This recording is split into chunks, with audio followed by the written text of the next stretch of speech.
Hi guys! So ayan, I'm gonna be doing a reaction video dito sa official teaser ng Hello Love Again. And I am so excited kasi kagabi pa ako nag-aantay dito. And pasensya na dahil kakagising ko lang. Oh my God. Anyway, let's go. Let's start. Joy, I want you to live your dreams. Magtatagpo din ang mga features natin ngayong araw. Let's make that happen. Joy! Nandiyan ka na?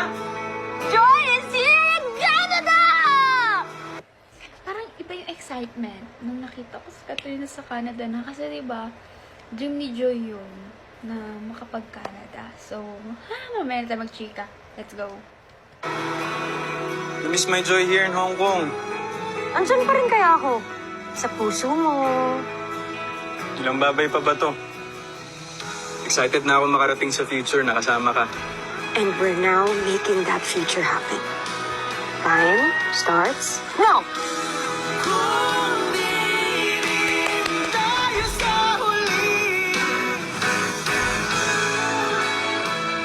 Hello? One hot Americano, tall. One hot Americano for Joy. For Marie. Joy! Marie. Joy is gone. Bakit ganun? Bakit ganun? Like, Direk Cathy, bakit sobrang mapanakit ang film na to ngayon? Like, yung unang movie, mapanakit na. Bakit ngayon parang mapanakit na naman? But anyways, guys, grabe, ang galing. Teaser pa lang, nangungusap na ang mga mata, ang mga emosyon. Kaya talaga nakakadala. Kaya excited na ako makita yung full movie kasi ang dami kong tanong sa utak ko ngayon. Like, paano, ano nangyari sa kanilang dalawa individually? Paano yung buhay ni Ethan sa Hong Kong? Anong nangyari sa kanya? Paano siya nakapunta ng Canada? Kay Joy na kakapak lang sa Canada, anong nangyari sa kanya doon? Yung mga struggles niya, ganon.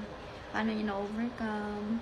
Tapos yung relationship na lang dalawa ni Ethan while they were LDR. Yun, doon ako curious. And, yung pinaka-question mark rin dito, why Joy is gone? And, bakit Marie? Diba? So, super excited na ako to watch this film. Like, grabe, aabangan ko talaga to. Oh my God, I'm so happy and excited. Eesh! Kaya, sa mga di pa nakaka-check, i-check nyo na sa Yellow Basket. Charis!